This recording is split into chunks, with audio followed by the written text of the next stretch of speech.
Bom dia, boa tarde, boa noite, galera. Uou! Vamos ver agora o nosso capítulo. Bom, o feudalismo europeu ele é uma mistura direta da cultura germânica com a cultura romana. Da tradição romana nós temos o colonato e da tradição germânica nós temos a suzerania e a vassalagem, que vem do comitatus, Vamos tentar entender. Nós já vimos que com o final do Império Romano, toda aquela problemática de não ter quem cuidar das fronteiras, com a invasão dos germânicos, os senhores romanos saíram das cidades e foram para as vilae, que eram seus latifúndios, os seus territórios que estavam no campo. Não tinha mais pessoa escravizada para trabalhar, então os plebeus, pessoas comuns, foram para o interior também, na condição de colono, os coloni. E eram pessoas que eram trabalhadores livres, não eram escravizados, mas que tinham que trabalhar em troca de sustento, e proteção. Então assim, o colono ia para dentro dessa propriedade rural, ele ia ter casa e proteção em troca de trabalho e não poderia ir embora. Esse colono, ele é a origem do servo medieval. Assim, na Roma Antiga, o escravizado também era chamado de servo. A palavra não mudou, a palavra latina. Servum era uma coisa na antiguidade, só que servum passou a ser outra coisa na Idade Média. Servum, na antiguidade, é o que a gente conhece como escravo, alguém que não era considerado gente e era comprado e vendido e trabalhado de graça. O servo medieval, não. Ele era gente, ele tinha um monte de obrigação que nós vamos ver com detalhes mais pra frente, Mas ele era gente, ele não era comprado e vendido, As ferramentas eram dele, a gente vai ver mais em detalhes, A sociedade europeia se ruralizou com o feudalismo, Antes era uma sociedade baseada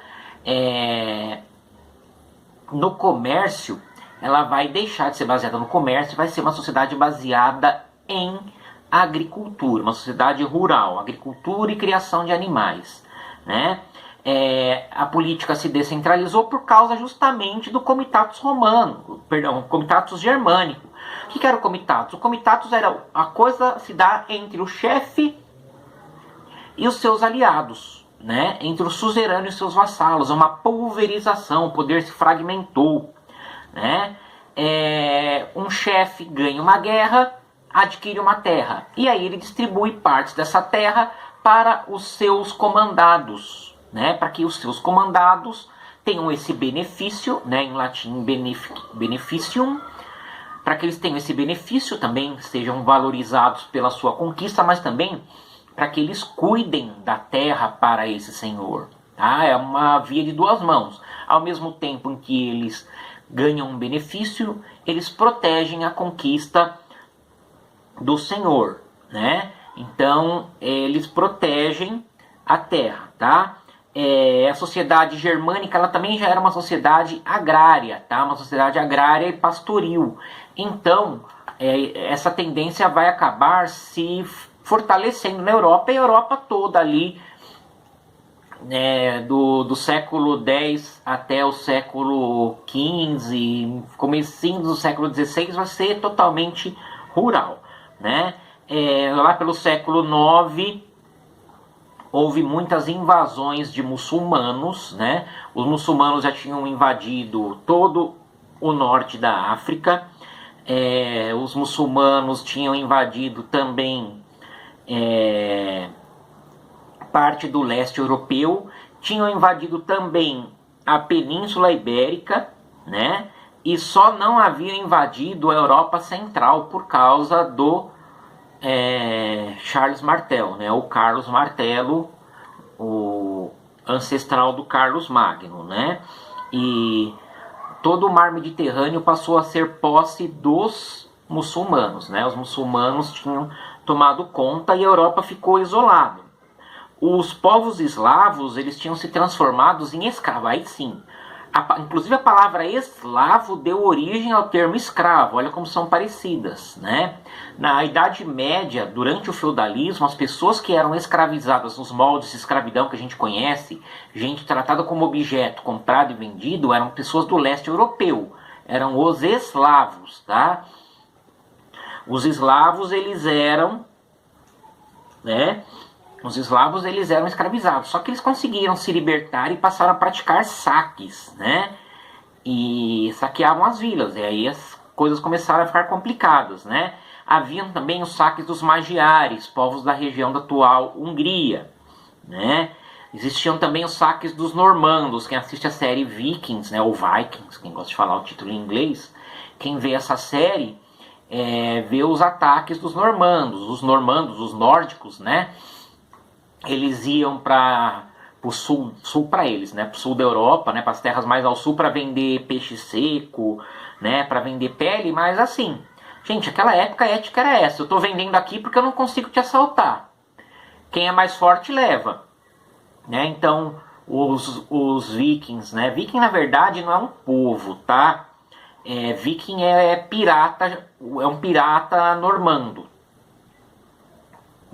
Viking é pirata, tá? Viking é pirata, um cara é nórdico.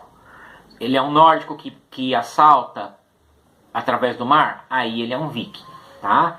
E então os vikings iam fazer comércio se tivesse o lugar proteção contra eles. Se eles fossem fazer o comércio e eles vissem que o local era mais fraco do que eles assaltavam, eles tomavam, destruíam tudo. Né? Era essa a ética da época, né? A coisa não era fácil, não. E muitas vezes eles iam construindo colônias até nesses locais. Eles viam que as pessoas que habitavam o local eram mais fracas do que eles iam estabelecendo aldeamentos, né? Bom, feudo vem da palavra de bem para troca, né? Bem dado em troca. E ele era geralmente um lote de terra, mas ele podia ser outras coisas também. Ele podia ser um valor, ele podia ser a armadura de um guerreiro, ele podia ser uma ponte. Como assim uma ponte é um feudo? Simples. Uma ponte naquela época é uma coisa importante. Você podia cobrar pedágio para passar numa ponte. Se a ponte fica no caminho entre dois locais importantes e as pessoas passam muito por lá, você cobra um pedágio para as pessoas usarem a sua ponte, né?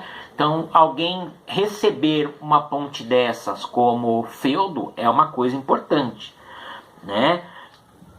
E as obrigações dos camponeses, né? Que eram os ban, que eram as banalidades que os camponeses tinham que pagar, também era um direito, né?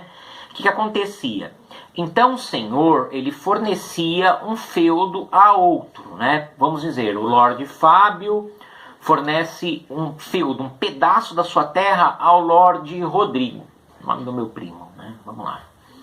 E aí o Rodrigo recebe o meu feudo, esse pedaço de terra, e ele produz abóboras. Então o que ele faz? Metade dessa abóbora ele tem que dar para mim, porque eu dei a terra para ele, outra metade fica para ele. Só que a terra que o Rodrigo recebeu é muito grande, né? E aí o que ele vai fazer com essa terra? Ele vai pegar parte dessa terra, né? E ele vai dar pro primo dele, pro irmão dele, que é meu outro primo, Ricardo, né? Aí o Ricardo recebe a parte dele e vai criar gado, né?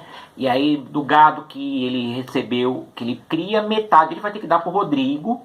E aí o Rodrigo vai fazer algum acordo comigo em relação a esse gado. Provavelmente ele vai me dar metade da metade dele. Então o Ricardo cria metade, cria o gado, divide com o Rodrigo meio a meio, e o Rodrigo pega esse meio que recebeu e divide comigo. E assim sucessivamente. Os enfeudamentos eram muito grandes. Todo mundo era suzerano, que é o que dá o feudo, e todo mundo era vassalo, que é quem recebe o feudo. Todo mundo era suzerano de alguém e vassalo de alguém, menos o rei. O rei era suzerano de muitos, mas não era vassalo de ninguém, né? Os feudos eram, né, territórios divididos em manso senhorial, que eram as terras do senhor, e manso servil, que era onde os servos ficavam, né? E existiam as terras comunais, que eram as fazendas, as florestas, né? E os terrenos baldios, que eram onde as pessoas podiam plantar para consumo próprio, né, sem muita obrigação do senhor. e a caça, né? Era a exclusividade do senhor. Então, quer dizer, para os camponeses comer carne era um negócio bem raro, porque nem caçar eles podiam. A sociedade feudal ela era organizada pela igreja, que tinha lá a ideia das 3 ordens. No topo, o clero, que tinha que rezar pelo bem de todos. Abaixo, a nobreza, que era dos cavaleiros, que devia lutar por todos, né? E abaixo, os camponeses, que deviam trabalhar por todos, né? Por isso que a gente diz, né, que eram os oratori, que oram, bellatori, que lutam, e laboratori, que trabalham, né? São as ideias de organização da igreja. Era uma sociedade estamental, nunca mudava, né, de classe. Era estamental, era dividida em classes e estratificada, né? Dividida em classes que nunca mudavam. Um servo camponês nunca chegaria ao topo, tá? Era assim que a coisa acontecia, né? Só que dentro dessas ordens tinham vários tipos de nuances, né? Existiam os pequenos proprietários que cultivavam os seus lotes, né? Que são os alódios, né? Os antigos proprietários pequenos que não tinham muito como sobreviver e acabavam cedendo sua terra a senhores maiores em troca de proteção, que eram os vilões, né? E o trabalhador escravo. A maioria dos trabalhadores eram camponeses servos, sim, mas escravidão existia, né? Como eu falei, os dois não recebiam. Servo não recebia, escravo não recebia. Só que o servo era considerado gente e tinha até suas próprias ferramentas, né?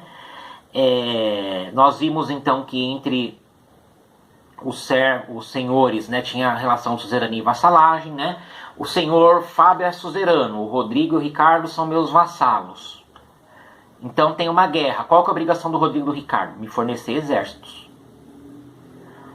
Aí, por exemplo, acontece uma guerra, o Ricardo é atacado, o Rodrigo e eu temos que ir lá defender ele, né? Tem uma outra guerra lá, bem longe, com o Luiz. O Luiz também é meu vassalo. Eu tenho que recrutar soldados do Rodrigo, do Ricardo e os meus para ir lá longe defender o Luiz. Era assim, os nobres tinham esse acordo, né? Quando a gente vê nos filmes, às vezes está um cara ajoelhado, vem outro com a espada e toca com a espada em um ombro e no outro. É um juramento de fidelidade entre o suzerano e seu vassalo, né? E entre os senhores e os camponeses, gente, eram os camponeses que criavam a riqueza que sustentavam os senhores feudais. A sociedade feudal era sustentada pelo trabalho dos camponeses. Eles eram brutalmente explorados, castigados fisicamente, a vida deles era um horror, tá? Eu só tive dimensão de como que era o sofrimento dos camponeses vendo a série Catedral do Mar, que tem na Netflix. Não sei se tem ainda, mas até uns 6 anos atrás eu vi que tinha, ainda tem. É muito pesada. Mostra como que era mesmo a vida de um camponês servo durante o feudalismo. É uma opressão absurda, né? Para começar, todos eles tinham que pagar a corvéia. O que era a corvéia? Tem lá, durante uma semana, 7 dias, 4 eles tinham que trabalhar só para o senhor. Ficar lá o tempo inteiro trabalhando para o senhor, 4 dias. Aí sobram 3 para ele. Os outros 3 ele tem que trabalhar na sua terra para ter o seu sustento. Só que da sua terra ele tem que pagar a talha, ou seja, né, ele tem que pagar uma parte do que ele produzia no manso servil, na terra que era destinada ao seu sustento, ao senhor. Então vai lá, ele produz no manso servil, paga a talha. Produziu, sei lá, 100 quilos de batata, 50 ele tem que dar para o senhor. Né? Vamos usar trigo, que trigo dá para exemplificar melhor. Produziu 100 quilos de trigo, 50 tem que dar para o senhor. Aí ele vai ter que pagar as banalidades, que é isso, para usar as instalações do feudo. Trigo não se come puro, tem que fazer farinha. Aí precisa fazer a farinha, ele vai ter que usar o moinho do senhor, para moer o trigo e transformar em farinha. Então ele vai lá moer 50 quilos de trigo, vai ter que dar 25 quilos para o senhor. Então os 50 quilos de trigo dele viram 25 quilos de farinha. Aí ele, com esses 25 quilos de farinha, ele faz o pão. Só que aí, né, desses 25 quilos de farinha que ele fez o pão, ele tem que usar o forno do senhor e dar metade para o senhor. Então ele vai assar o pão no forno do senhor e ele fica com 12,5 kg de pão pronto. Então de 100 quilos de farinha que ele produz, ele fica só com 12,5 kg para sustentar a sua família por sabe-se lá quanto tempo, né? Bem complicada essa questão. Então os servos eram brutalmente explorados. Às vezes a gente vê nos filmes antigos, né? Os soldados com aquela cara de emburrado levando nas costas uma cabritinha, né?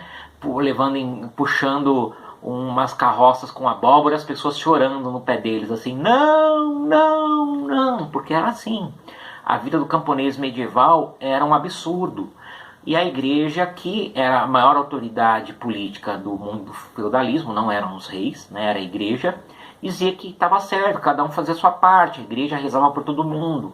Os nobres eram os militares que lutavam para defender todo mundo, né? Os cavaleiros. E os camponeses tinham que trabalhar para sustentar todo mundo, né?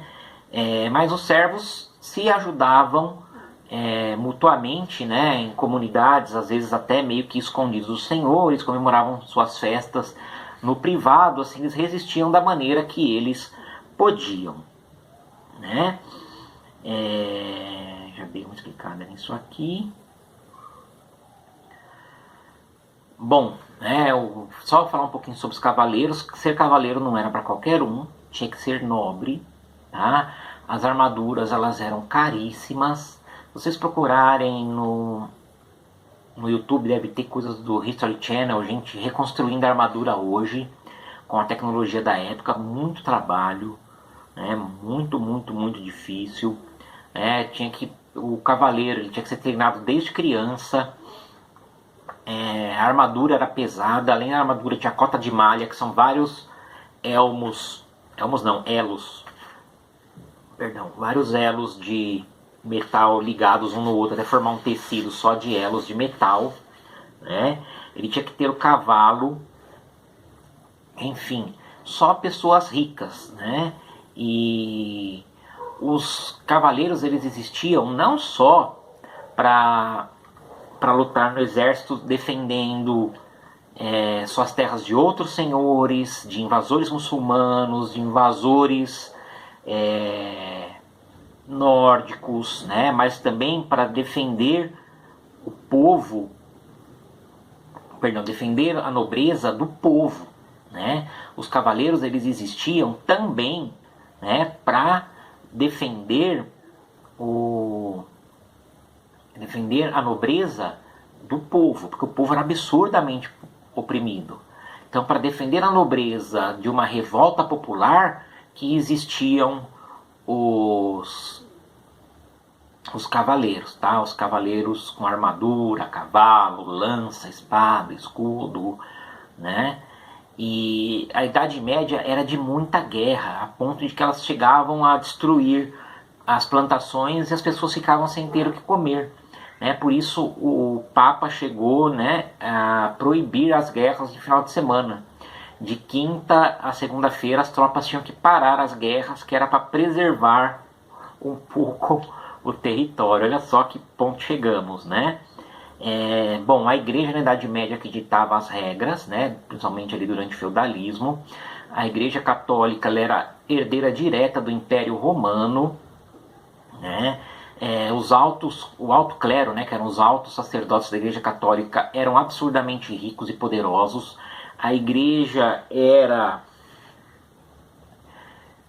além de absurdamente rica, detentora do conhecimento do mundo greco-romano, né, detentora do conhecimento do mundo antigo, né? E com o tempo a igreja foi passando a ter uma divisão interna. Por quê? Porque muitos religiosos começaram a ficar incomodados com o fato de que pessoas da igreja só se importavam com riqueza e com poder, né? E viam que muitos senhores da igreja também, na sua aliança com a nobreza, persuadiam os nobres a deixar as terras para membros da igreja depois que eles morressem, né? Os caras não davam moleza não, né? O nobre vai morrer, fala para ele deixar tudo para a igreja, senão ele vai para o inferno. Os nobres deixavam. E a igreja ia ficando cada vez mais poderosa. Então alguns começaram a se incomodar e foram fundando ordens religiosas. Assim, eles continuaram católicos, sim, mas foram viver separado da igreja. Né? Foram viver, ó, igreja, legal vocês, mas não quero não. Ah, vou pro meu cantinho ali, continuo obedecendo o Papa, mas eu não quero participar não. E aí foram as ordens dos beneditinos e dos franciscanos, tá? Que continuaram católicos, mas abdicaram de ter bens, abdicaram de comer coisas gostosas, viviam em oração, em jejum, reclusos, né? Trancados em celas. Né? Então, eram pessoas que se separaram, porque a igreja estava cada vez mais numa espiral de riqueza, de poder, né? De exército, a igreja tinha exército, né? A igreja era mais um estado que existia na época, talvez o único estado que existia na época, na verdade, e tinha poder demais, né? E sempre essas ideias de ordens, né? De que o mundo é dividido em ordens, sim, para dominar as pessoas. Beleza, galera? Não se esqueçam de responder as perguntinhas do formulário. Uou!